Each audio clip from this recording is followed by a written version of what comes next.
social selling, content marketing. Ed O'Keefe here with my daughter, Grace O'Keefe, and we're going to cover all of it that's trending right now. Grace, how you doing? Good, doing good. Thanks. So Grace is a entrepreneur major, and we're going to cover what she's doing to make some hustle cash using what I just talked about, using some social selling, some affiliate marketing. Yeah, and then which is also content marketing. So what I want to do real quick is to let you guys know, like, my goal today is to make sure that you could take away a couple things that you can apply. And I'm going to do it through kind of grilling her on questions. And then I'm going to bring it back and we'll go into if I was in college, if I was in my 20s, 30s, 40s, I'm in my 40s, what I would be focused on right now in 2025 to take advantage of what's happening. So, Grace, let's start this. Why don't you let everybody know what you're doing, what you're selling, and how you're making a little bit of money?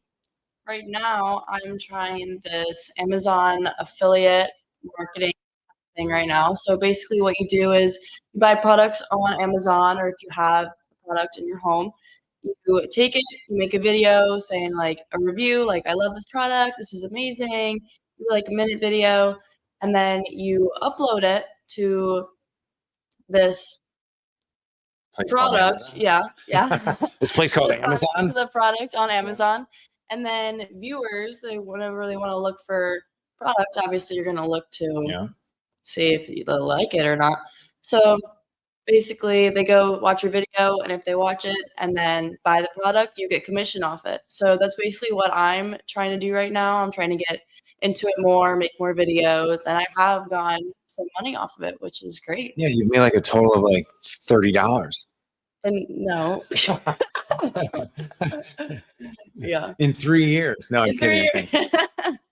Okay, so what's super cool about this is actually where there's some big lessons here, and it's very encouraging. Whether she made $1 or $100,000, the cool thing is she's learning from her cousin Kathleen, which she's got an amazing program. Courses by Kathleen. Yeah, Courses by Kathleen. We'll link it. That's where I'm learning all the tools. That's where I'm learning all the tools of how I'm doing it, how to professionally, or not professionally, but like to video very well, the main things you want, which is lighting, good background, and this visual is in front of my you're famous now, so let's go. Yeah, she teaches you all the amazing skills that you're going to want to like know if you want to become an Amazon affiliate.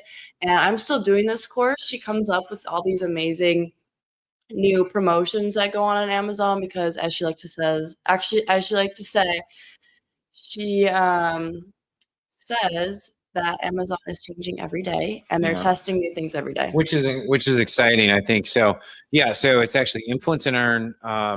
And so what Kathleen did, Kathleen, busy mom, started just reviewing these products, posting them on Amazon, which I didn't even know existed, and started doing, 5 figures in affiliate commissions monthly. So it's a real deal thing. It's a great side hustle. So we'll link to it. You can check out our course if it's a fit for you. Definitely someone I highly recommend. Well, what's really the powerful things, big lessons here. Number one is in business, you're always looking for where the buyer's at. And one of the big hacks that Grace is learning from a mentor, which is great, is it's so much easier to just borrow other people's audiences. So this is one of your first big lessons, Grace. In business, the question is always, where's the audience of buyers that are already there and are already buying? And how can you come in there and siphon off a portion to buy your product, your service, or just get an affiliate commission like she's doing right there? Does that make sense? Yeah, it does. The other thing that I think, so that's big tip number one. Big tip number two, I think just big acknowledgement is like she's learning how to get the reps in and talk on camera. And in my opinion, the future of being able to sell products online, I shouldn't say the future, one of the biggest opportunities is by far your ability to get on camera and go live. Like right now, we're on 4 different platforms. We're on Facebook, LinkedIn, YouTube.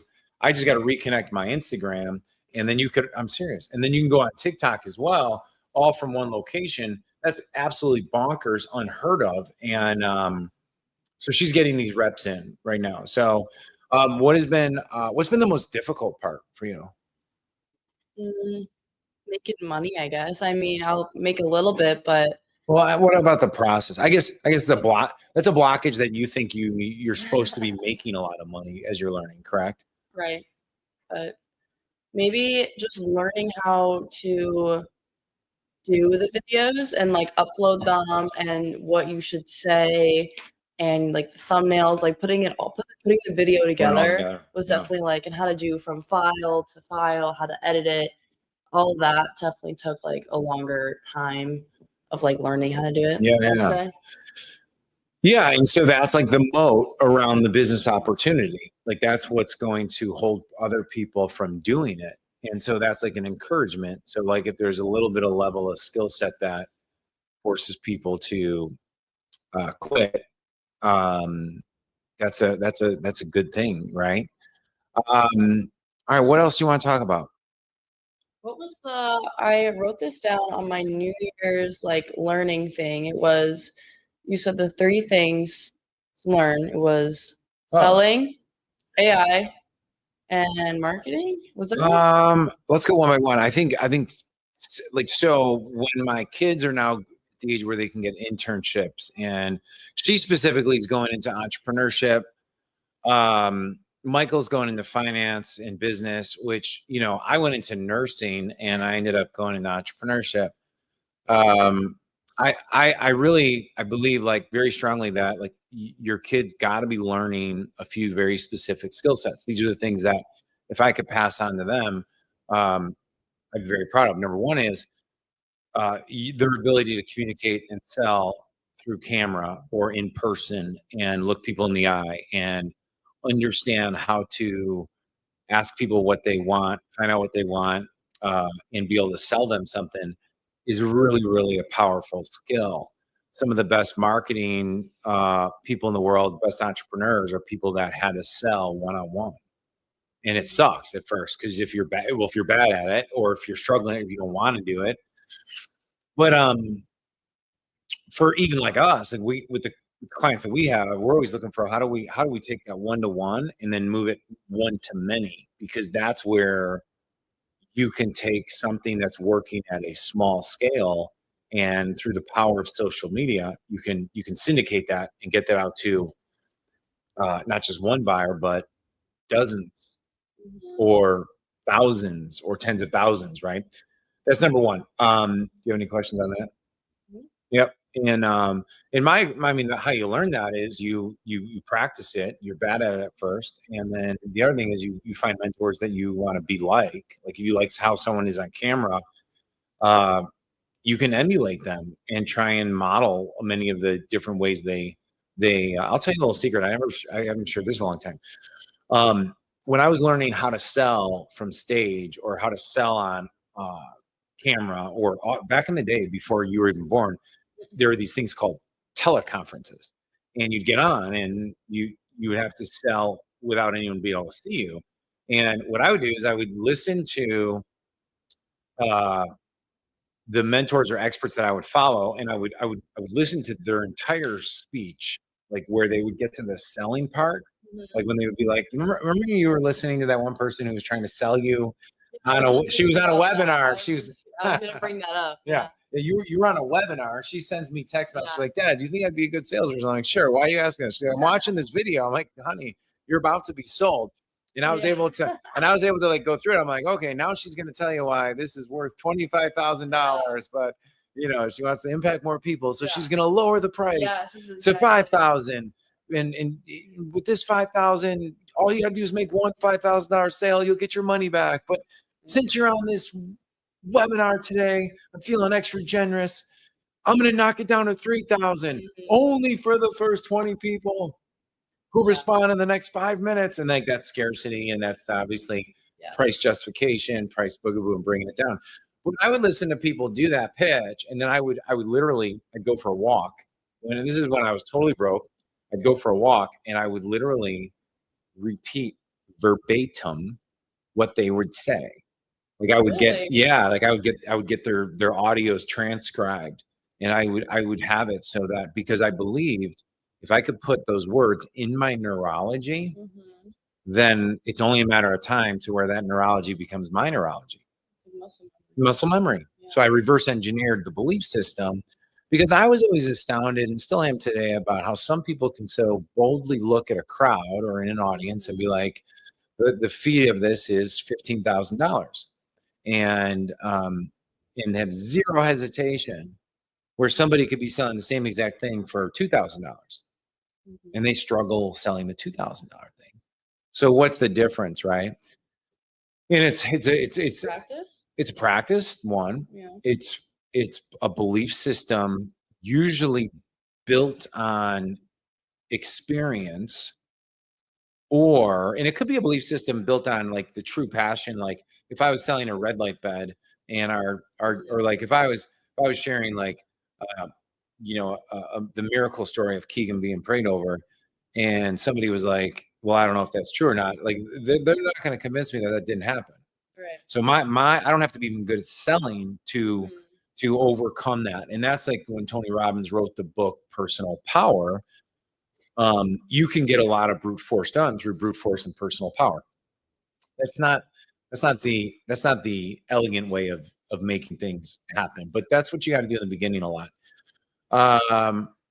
Yeah, so I would do that. And so then the other thing is that, when you do things, when you rewire yourself using people that are more successful's language patterns, you actually imprint their filters on you. And then now you see the world and speak the world differently, That's awesome. I'm gonna start doing that. I didn't know you used to do that. I'll still do that. Like if I have to learn something, like I have a speech next week, and there's a segment that I need to do a little bit differently than my last one. And so, I'll be able to, I'll go over it a few times. And the pros do that, That reminds me when you would like coach us in volleyball, and you'd be like, if you want to get better, you can visualize it, and you visualize what you're going to do, and you could say it out loud. Be like, I'm going to serve, I'm going to, I feel like I remember you telling us. Yeah, I mean, 1,000%. I mean, everyone who's probably watching this probably knows like the power of visualization is that if you can't see it, you can't achieve it. And if you see the opposite of it happen, and that's what's most likely going to happen. When I was just starting out in this entrepreneurship game, there are these things called cassette tapes. Do you know what a cassette tape is, Grace? Yeah, isn't it where you like put something in, you click the button, right? Yeah, you hold it, right? Yeah, well, and it plays just like we used to have CDs even. Yeah. But I used to listen to these cassette tapes, and I would listen, and there were successful people, right? Brainwashing yourself in order to be successful. You got to brainwash other people's success stories into you, and because success leaves clues, like right. And I would walk to, at that time I was a Dunkin' Donuts drinker. Can you believe that one? No. Yeah, and I would get sugar and cream in my coffee. That's so crazy. And so what was funny about that was, and I would just listen to them, and I would imagine that it was me telling the stories they were telling. Yeah, like I would pretend like I was them. Yeah. Like, one of these days I'm gonna be telling the story on this thing. And so it was pretty cool stuff. Yeah. So we got a couple minutes left. So do you want to talk about AI at all? So before I tell you like my perspectives of AI, you're now a sophomore in college at Tampa University. What's the overall communication about AI at the collegiate level right now? Right now, I didn't even know what AI or like ChatGPT is. It's like the AI that I learned. I only learned that last year because of a class and a book that I read for my English class. But now it's used for writing essays. It's used for doing homework. Like you can do anything. My classmates and we actually asked ChatGPT to give us a whole template of, we just say the topic, what we want, like all the instructions of our assignment. It'll give us a 20-slide presentation, and we'll present that, and then boom, A. Like that's kind of how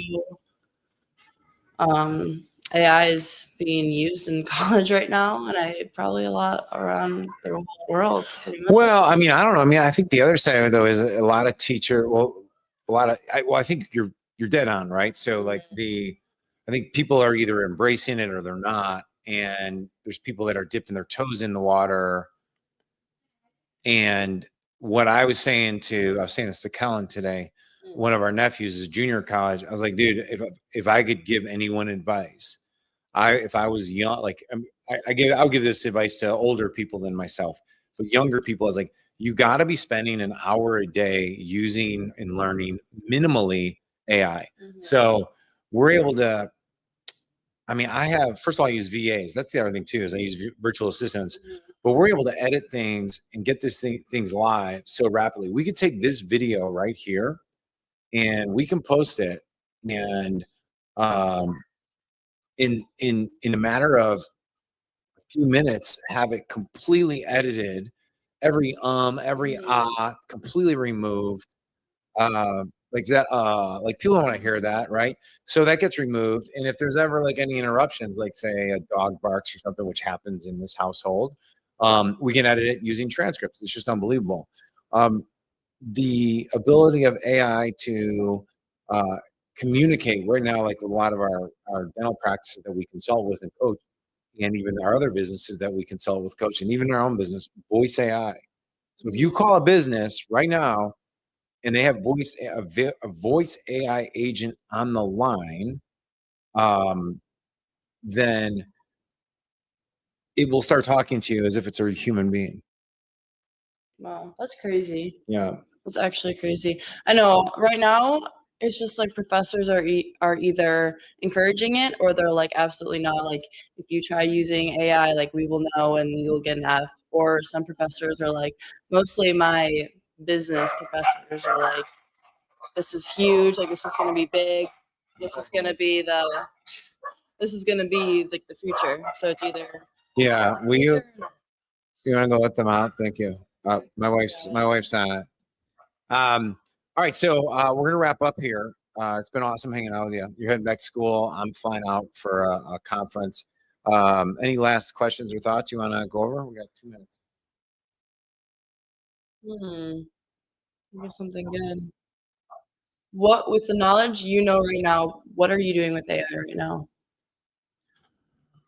Well, we're selling it, number one. Number two is, like, I'll give you, this is the stupidest example, right? This is a dumb example, but like, like one of our dental practices, they got a review in today. Like, so reviews, people base trust on reviews. Right. And so the person's like, oh, I love this dental practice. Like your AI can build out a whole response, and all you can do is click it for a button, boom. We're using it for search engine optimization. We're using it for video syndication. We're using it for missed call, text back, voice, phone. We haven't gone live with it. Writing. I mean, like I'm a good writer when it comes to sales copy, but if you can pump in all your own content, put it in there, blah, blah, blah. Ranking on YouTube. So I'll take my videos like this one here, when we post this to YouTube or edit it, and then I'll post it to something like Descript, which is an AI thing. Yeah. It helps you transcribe it, clean up things.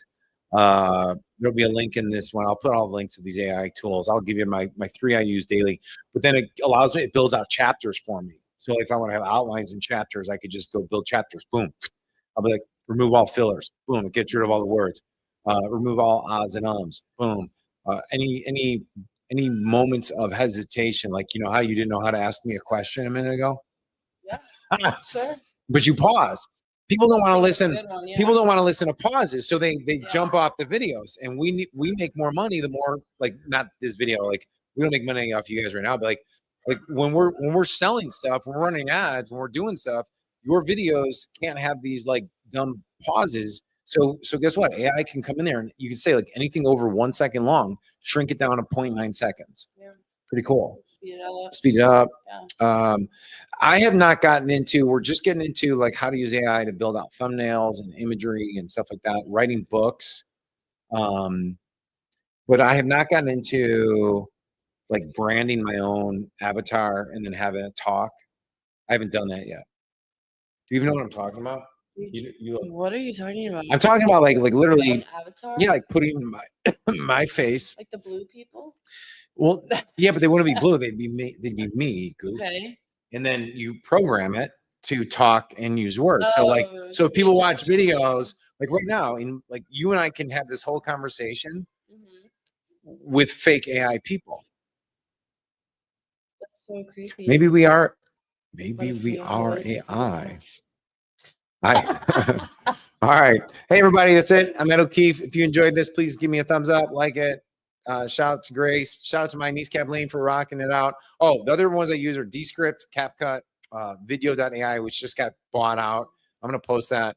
It's very similar to Opus Clips, and I'm going to post all those links in here. Oh my gosh, I should have just talked about Go High Level, our software that we white label from. If you're in business, you should be working with Go High Level. So I'll have a link below here too. They have some social media stuff coming up.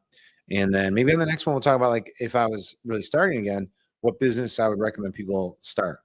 It's a good one. It's a good one, right? Like what should you be that's a doing? good- Like, know. yeah, like some things you utilize in life just to get the reps, but sometimes you're using them to actually like, oh, I'm really good at this. How do I double down on this? And so that'll be our next talk. Like, how do you find out what you're really good at? And then how do you find out what you can double down on and make money? And then do you really need to get a job in life? I'm serious. I don't really know if you should. All right. All right. Love you, Grace. Love you, Dad. See you guys. Peace out.